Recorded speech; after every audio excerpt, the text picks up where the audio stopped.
altcoin season seems to be here. If you're looking at the charts, if you're looking at what's happening macro, it would make sense for us to see altcoins run pretty hard. And what do you know? That's what's happening. We have Ethereum running 9%, 9.2% in the last 7 days.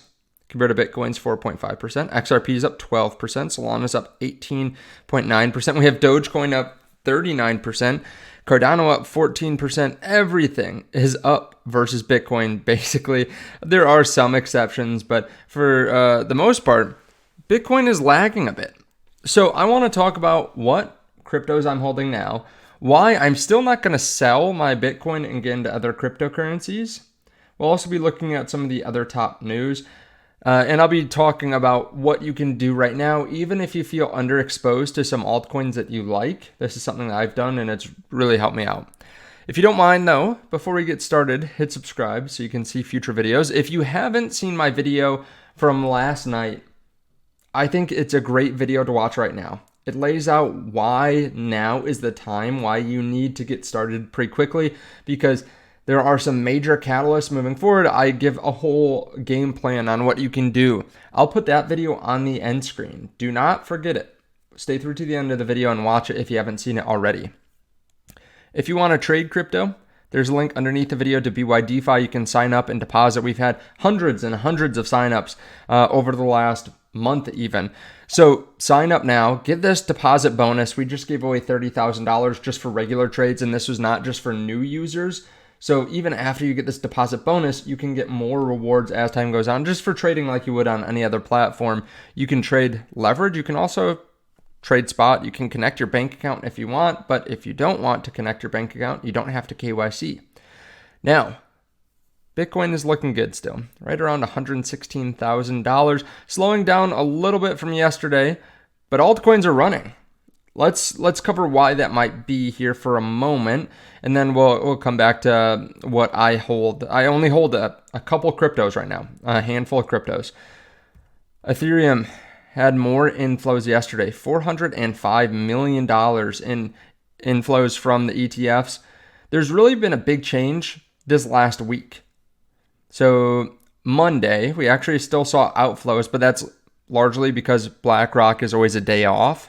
They're always a day slower than the other ETFs. The other ETFs actually saw inflows. This was still a day delayed for BlackRock, so it was really from the Friday previous. But this whole week basically has been inflows. Compare that to the week before, where every single day was outflows. It's kind of crazy. Then the week before, every day was inflows. So it is kind of wild to see this big change since we got more labor market data, since it looks like the Fed is going to start cutting rates. Bitcoin, same thing. This entire week, all positive, almost every day with $500 million or more in inflows. Yesterday was no different, $642 million going into Bitcoin. We had Gemini Space Station, I think is what they are calling it. But Gemini, the crypto exchange, went public. It did well. First day up 14%, 3% after hours. So another crypto IPO that did well. I think this is good whenever we see crypto IPOs because it brings more money into crypto, which allows these companies to continue to innovate and also to go buy crypto as well. A lot of them do buy crypto on the side. CoinShares apparently is going public on the NASDAQ as well, which is pretty cool. We're going to continue to see more and more crypto companies go public, especially now that they've been given basically the stamp of approval from the government and the SEC. It's going to be much easier, I think, for them to go public. Galaxy Digital acquired another 4.93 million Solana worth $1.2 billion in 3 days. 3 days. This is incredible accumulation. No wonder Solana has gone up rather quickly. Solana's up 20% this week. They have someone buying $1 billion of it. That will send up the price. Keep in mind, there's a multiple when these companies buy assets. If someone comes in and buys $1 billion worth of Solana, that does not increase the market cap by $1 billion. There's only so much Solana that's being traded and being sold. So oftentimes you can see someone come in and buy $1 billion worth, and it might raise the market cap by 25 billion or 30 billion, which you can see is almost exactly what happened this last week. It's up 20%. It was 108 $108 billion market cap before this week, 110, something like that. And someone came in and bought $1 billion, $1.2 billion, and the market cap goes up $20 billion. So it causes the market caps to go up fairly quickly. Now you might be thinking, okay, is it too late to buy right now, right? Like, is it too late to buy altcoins? Well, I covered a lot of that in my video yesterday, but kind of continuing on from there, Bitcoin dominance seems like it's breaking down. We had this channel, this ascending channel that was started back in July of 2022. We bottomed right around September of 2022, then started to move up. Bitcoin dominance started to move up, and this was kind of the bottom of the bear market right here, which is interesting. You would have thought Bitcoin dominance would be high by the bottom of the bear market, but no. The bottom of the bear market, when Bitcoin was the lowest, was actually when Bitcoin dominance was quite low. People hadn't started selling their altcoins yet, or they held on for dear life, and then they started to sell into the bull market, which is kind of interesting. Or Bitcoin just went up in price and other altcoins just sat around because people were still scared. But we recently broke down out of this range, and let's actually go to the 1 hour here. You can actually see we tried to come back. So we went slightly below it, tried to come back and got rejected, then moved down. Now we're at 57%. With the Fed cutting rates this week and with more rate cuts in the future, I would not be surprised if Bitcoin dominance continued to go down a bit. People are going to go more risk on, and they're going to buy altcoins. We're seeing a lot of institutions buy altcoins. They're acquiring billions of dollars of altcoins. So it's much easier to move, Solana's market cap, XRP, Ethereum, SUI, Cardano. It's much easier to move those market caps than it is to move Bitcoin. Does that mean Bitcoin won't go up? No. Bitcoin dominance is just Bitcoin's market cap divided by divided by all of crypto. So 57% of the value of crypto is still in Bitcoin. But we could see alts run faster. That makes sense in a lower interest rate environment when the Fed's cutting. Alts can run, which means dominance can come down even though Bitcoin's price is going up. Now, does that mean that I'm selling my Bitcoin? No. There are various reasons for this. Right? Everyone's situation is different. But Bitcoin is something that I can hold on to forever. I'm happy to hold on to it even throughout a bear market, right? I have a very strong feeling Bitcoin's going to be around in 4 years, but you start moving down the list and I don't know what's going to happen with even Ethereum, right? I don't know what's going to happen with Ethereum. Maybe Solana surpasses it. Maybe something newer comes out. Maybe people start using these other chains that are faster and cheaper more. So even something like Ethereum, I don't necessarily want to hold. I don't want to buy too late and then sit through a bear market, right? Keep in mind there are tax implications as well, depending on where you live. Also, I'm not going to be able to time perfectly in and out of the altcoin and back into Bitcoin, right? Like, I don't have a crystal ball. So if I try to sell Bitcoin right now and buy Cardano, okay, well, first of all, is now a good time to buy? Then when's a good time to sell Cardano? Then when's a good time to get back into Bitcoin?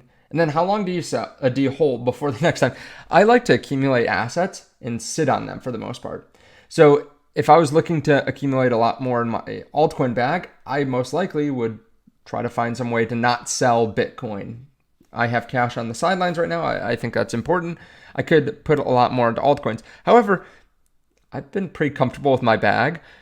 One thing that I've been able to do over the last few years is be able to build up some altcoin positions with leverage. I felt underexposed to, for example, XRP and SUI.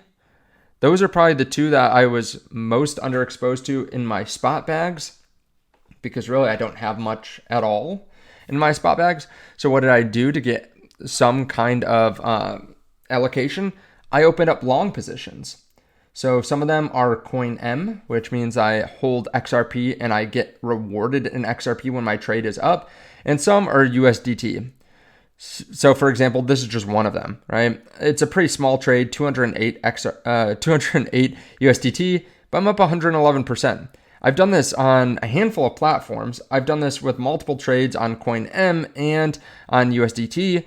And some of these trades are up a huge amount. Like look at this. These are some of my older trades. XRP up 706%. I've already taken $1,000 worth of profits.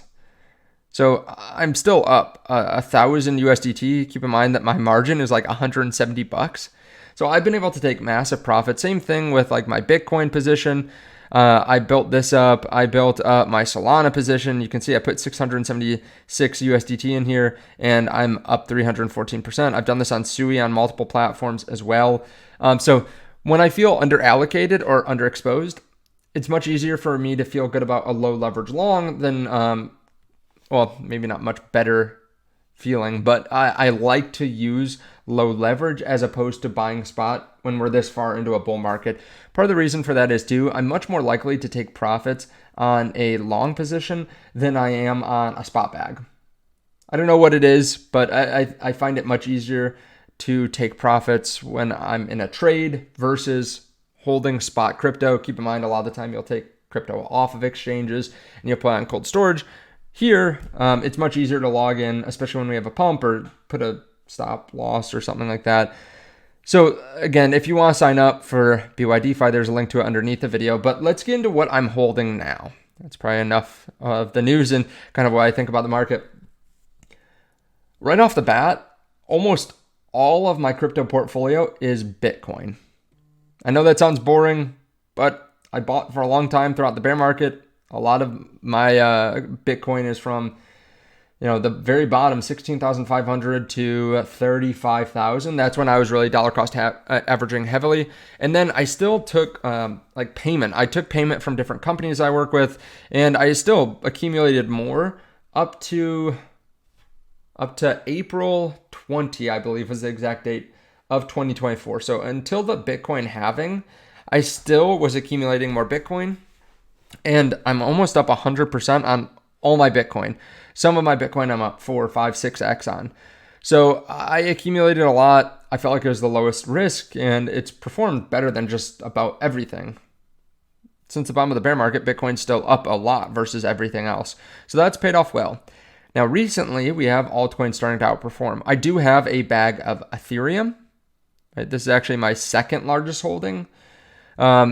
I think this is going to be a very good bet, especially when staking comes to the ETFs. We already are seeing a lot of treasury companies as well that are buying Ethereum, but I think that the ETF flows will go up significantly once institutions start getting a 3-4% dividend yield on their Ethereum or staking rewards. I think that will do incredibly well, and people will be even more interested in it. I think we could see billion-dollar days, maybe more than that, which sounds crazy, but we've seen like 500, 600, 700 million-dollar days already.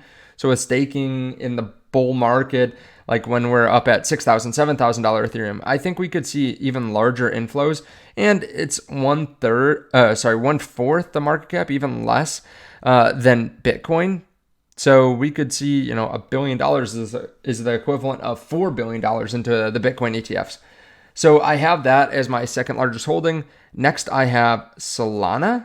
So Solana was another one that I bought during the bear market. I didn't time it perfectly, but I bought a lot around $100.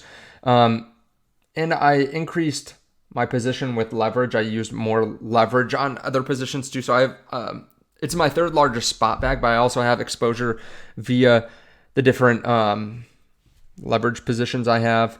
I do have exposure to XRP through leverage positions. I felt like I got in a little bit late for spot, but some of my levered positions I'm still up a significant amount on. Like you saw that one that was up 600% or something like that. And I have these across 5 or 6 different exchanges. I like using all the different exchanges I have down below in the comment section. So I have a lot of exposure through those types of instruments to XRP. I also have, as my fourth largest holding, something that I've talked about a couple times on the channel. It's definitely a high risk. It's one of the only small cryptos I have really any sizable amount in. It's called Inspect. Inspect is a layer 2 for BitTensor. So it has exposure to AI. It recently pumped up. Like you can see it went up almost 10x.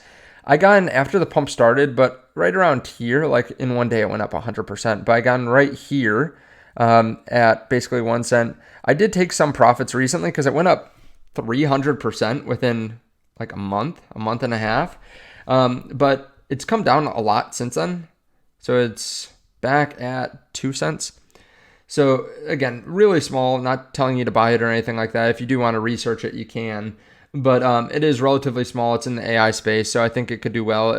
Again, it's not a huge position for me, but it's enough that it'll pay really well if it pumps during the bull market. Then I have some exposure to SUI as well through levered positions. Some of these I opened around, I want to say $1.20. Then I opened all the way up to like $4.20. These are my worst positions in terms of leverage because it hasn't hit all-time highs in a long time. Like it went up all the way up to $5.30 or so back at the beginning of the year. And since then, I opened up a couple positions, like I want to say slightly before it, around 420. And then, yeah, we're down since then, but it's starting to rally, and it has a vicious move, so I would not be surprised if it moved up pretty quickly again and went up to new all-time highs. It's a $14 billion market cap, so it's still much smaller than like Solana. It's 1/10 the size of Solana, but also it's still a large market cap. I mean, that tells you how quickly these cryptos get big. Like the difference between Solana and SUI is 6 versus 13 on the chart. But Solana is 10 times the size. So the market is very heavily weighted to the top 5 cryptos. It's kind of insane. So we could see a broadening of the market. After doing the quick math, if you include stablecoins, so the top 10 Tron and up is 87% of the market. So again, we could see money flow from these into more degen plays and then absolutely pump them up. But as I said in my video yesterday, I think it's very hard to figure out the biggest winners. So I'm not really putting a lot of my portfolio in smaller cryptos. I'd rather use leverage and just keep focused on like 5 or 6 different cryptos and macro.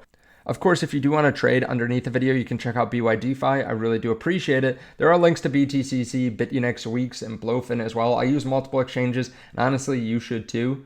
And I will put that video on the end screen that I filmed yesterday. If you haven't seen that, it's, I think, a really good video for you to watch. Check it out. Thanks.